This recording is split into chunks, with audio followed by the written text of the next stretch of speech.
सुप्रिया का संदेश आया है भगतग्राम से।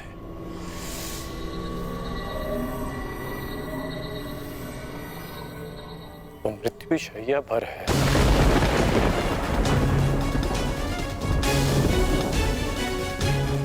इसमें लिखा है कि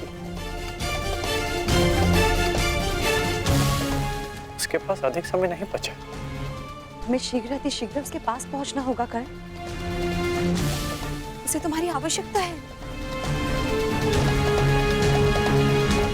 हाँ अंगराज, ज्येष्ठ ने संदेश भेजा है, आपको शीघ्र उपस्थित होने को कहा है।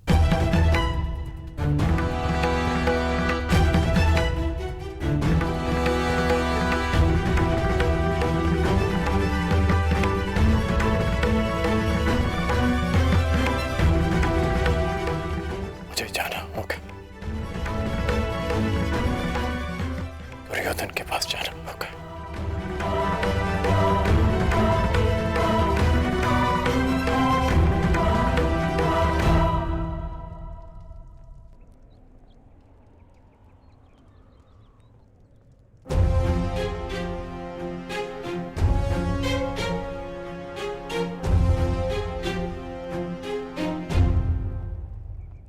अनेक दिनों से मेरा हृदय ही नहीं,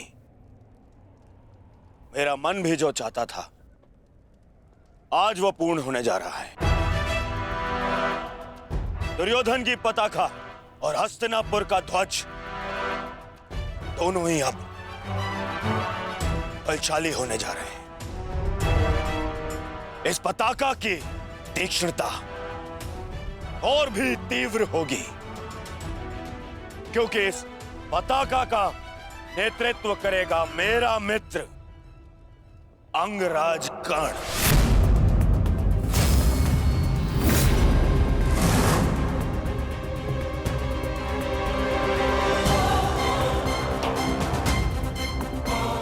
मित्र, आज से मैं निश्चिंत हो गया। मुझे पूर्ण विश्वास है कि तुम्हारे नेतृत्व में इस युद्ध में विजय हमारी ही होगी। आज से हमारी सेना के सेनापति हो तुम।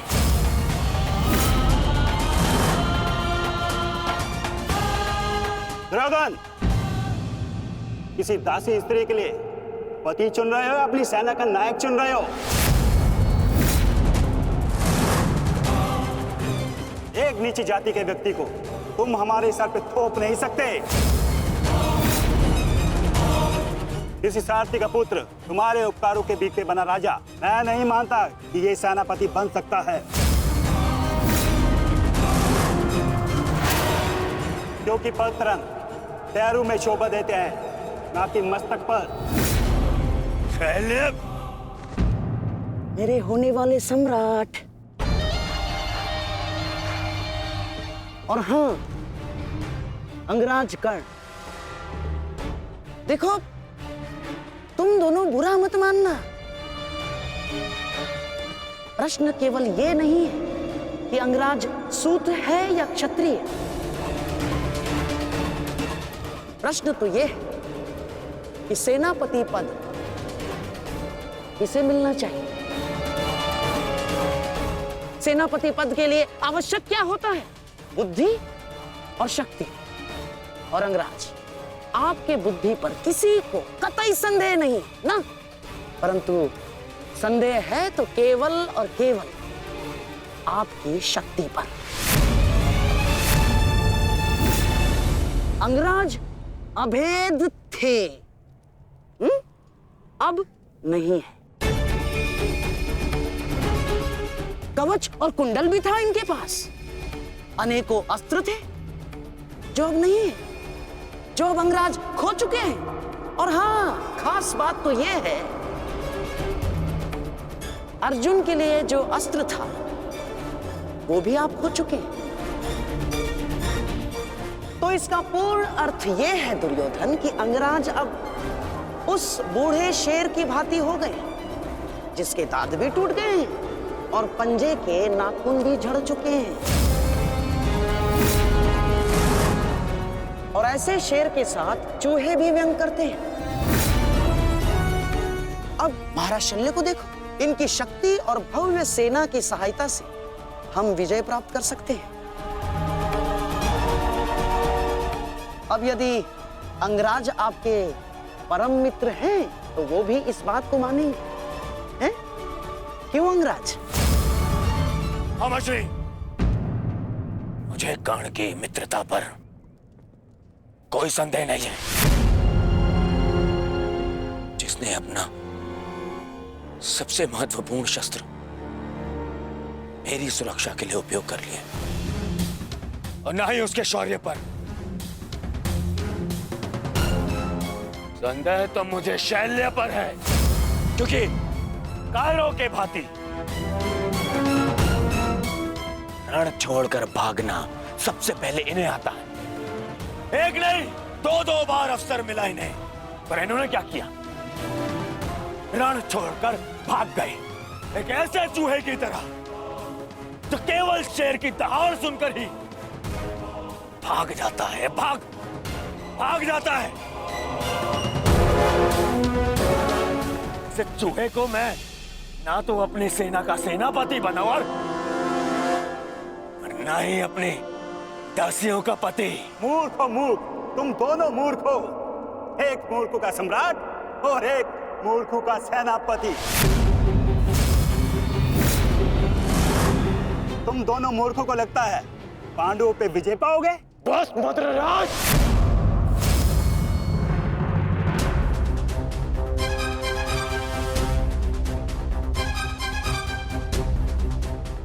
मैं भले ही छोटी जाति का हूं, परंतु तुम्हारे कार्य और तुम्हारी जीवा मुझसे भी निचली जाति के हैं। तुम्हें मेरे माता पिता का ऋणी होना चाहिए कि उन्होंने मुझे अच्छे संस्कार दिए, नहीं तो अभी तक तुम्हारी जीवा मेरे पैरों के नीचे होती।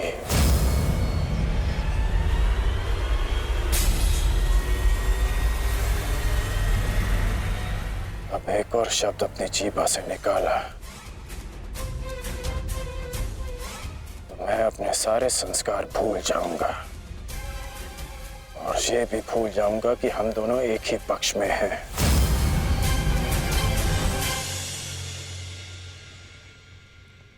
कुछ भी कह लो, कुछ भी कर लो, जब तक तुम सेनापति हो मैं नहीं लड़ूंगा।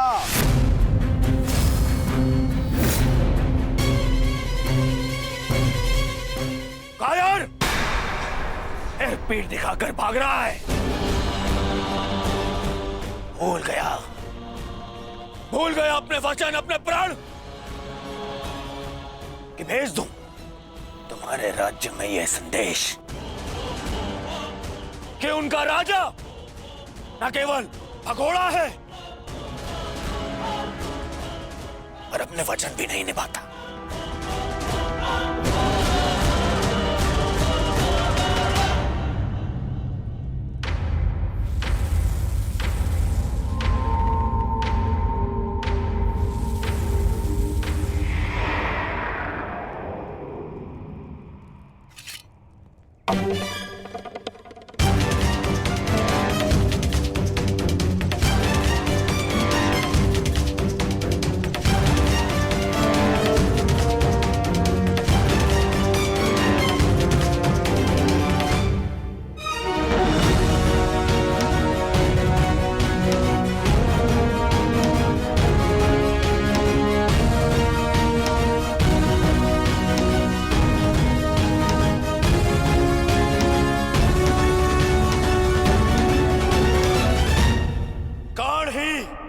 सेना का नेतृत्व करेगा। उन पांडवों ने केवल छल से हम पर विजय प्राप्त की है।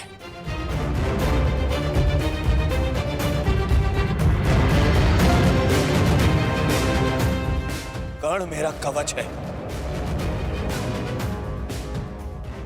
मेरा विश्वास है।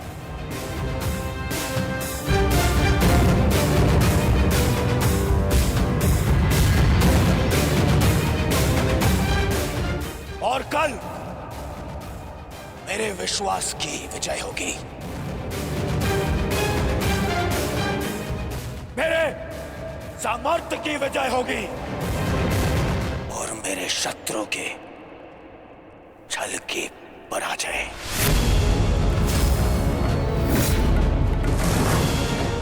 अंगराज कर्ण की, अंगराज कर्ण की, सर सेनापति की, सर सेनापति की।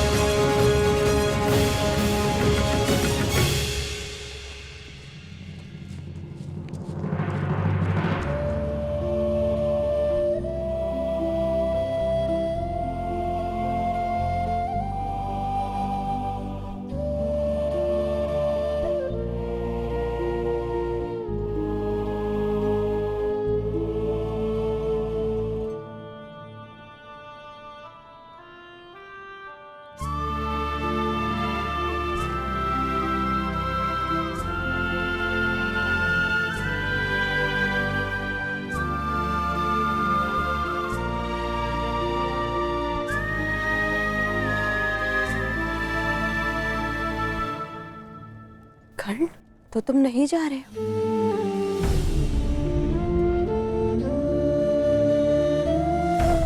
कर्तव्य का बंधन अपनों के बंधन से बड़ा होता है वृषाली। मेरे परिवार के लिए मैं अनेकों परिवारों का विश्वास नहीं तोड़ सकता। सेनापति का कार्य एक पति के कार्य से बड़ा होता है।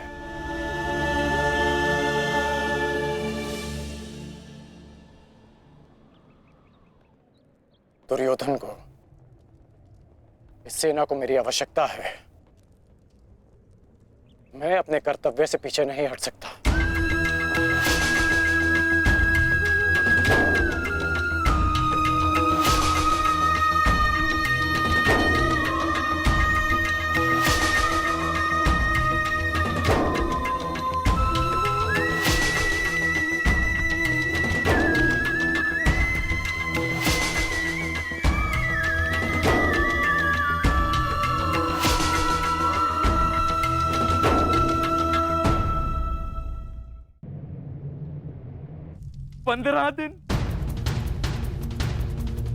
मात्र 15 दिन पूर्ण हुए हैं इस युद्ध के संजय, और इन 15 दिनों में मैंने अपनी सारी शक्ति, सारे सहारे खो दिए हैं।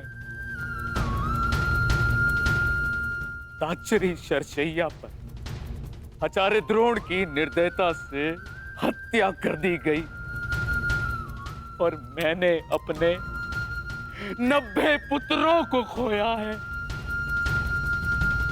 अब और क्या खोना शेष है? क्या मैं अपने 10 पुत्रों को भी खो दूंगा? जब मेरा कुरुवंश ही समाप्त हो जाएगा, जब मेरा पिंड दान करने के लिए कोई नहीं रहेगा, तो क्या लाभ ऐसे विजय का और क्या हानि ऐसे पराजय से? ये कैसा अकाल आया है संजय, जिसने मेरे कुरुवंश के वृक्ष की सारी शाखाओं को सुखा कर रख दिया। किस काम की? इस प्रकार से अपनी आशा को मत खोइए महाराज। युद्ध अभी शेष है और अंगराज कर्ण ने आज ही सेनापति का पद संभाला है महाराज। वो अपने वचन को अवश्य ही पूर्ण करेंगे और जब तक अंगराज कर्ण जीवित है महाराज, तब तक कुरुवंश के वृक्ष को कोई नहीं सुखा सकता महाराज। सब कर्ण में ही मुझे वो आशा की किरण नजर आती है। गांधारी, गांधारी कहाँ है? वो जा चुकी है महाराज। जा चुकी, परंतु कहाँ? उन्हें सूचना मिली है कि निकट के गांव में महर्षि वेदव्यास प्रवास कर रहे हैं महाराज, और वो शीघ्र ही कुरुक्षेत्र में जाने वाले हैं। और महारानी को आशा है इस महाविनाश को रोकने के लिए महर्षि वेदव्यास से मिलकर कोई बीच का मार्ग अवश्य निकालेंगे। जिस प्रकार से आपके पुत्रों के जन्म के समय महर्षि वेदव्यास ने विशेष सहायता की है, उसी प्रकार से आपके पुत्रों के जीवन के रक्षण के लिए सहायता अवश्य करेंगे महाराज। मूर्खता है ये, मूर्ख है महारानी। संजय, शीघ्र ही कुछ सैनिकों को भेजो और महारानी को लौट आने को कहो। जी महाराज। भेजो।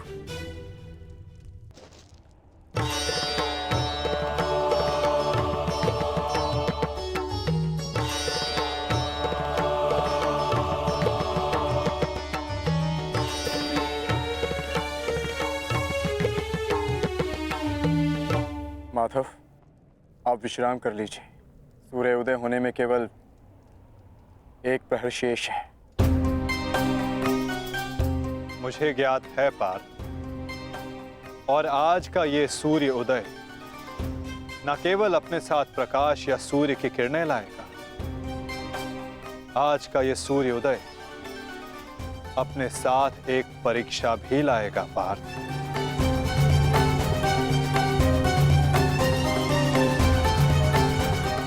और उस परीक्षा के लिए सज्ज होना। आपका तात्पर्य?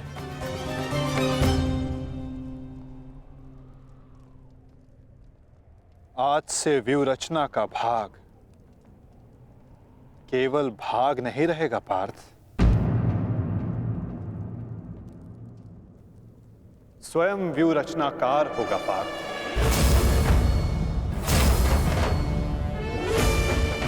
केवल आक्रमण की घोषणा होने पर वो युद्ध भूमि में आगे नहीं बढ़ेगा। समस्त कौरव सेना युद्ध भूमि में आगे बढ़ेगी पार्थ। अब अंगराज कर्ण आज्ञा लेंगे नहीं, वो आज्ञा देंगे पार्थ।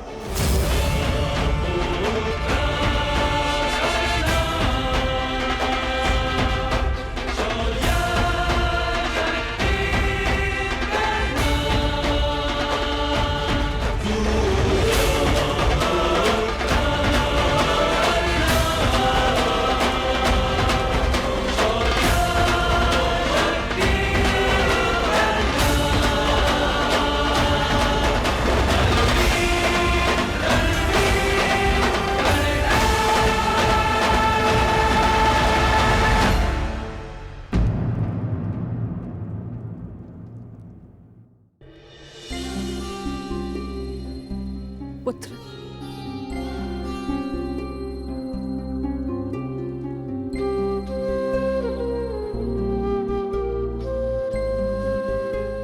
प्रणिपात राजमाता, आदेश कीजिए कि ये राधे आपकी कैसे सहायता कर सकता है। अब तुम केवल राधे नहीं, कौरव सेना के सरसेनापति भी हो। तुम्हारा वचन सुनिश्चित कराने आई हूं कि सेनापति के मुकुट के भार के नीचे नहीं वो वचन न दब जाए जो राधे ने दिया था। मैं वचन देता हूं कि अर्जुन के अतिरिक्त आपके किसी पुत्र का वध नहीं करूंगा मैं।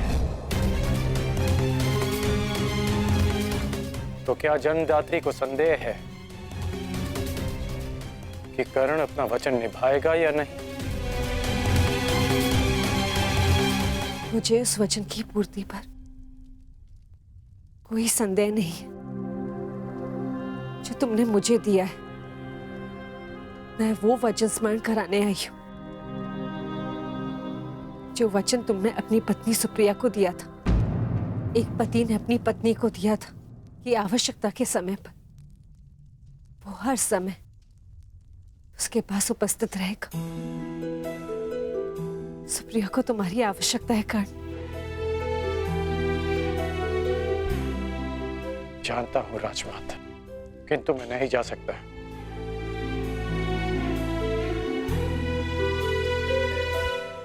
क्योंकि अब मैं युद्ध में सम्मिलित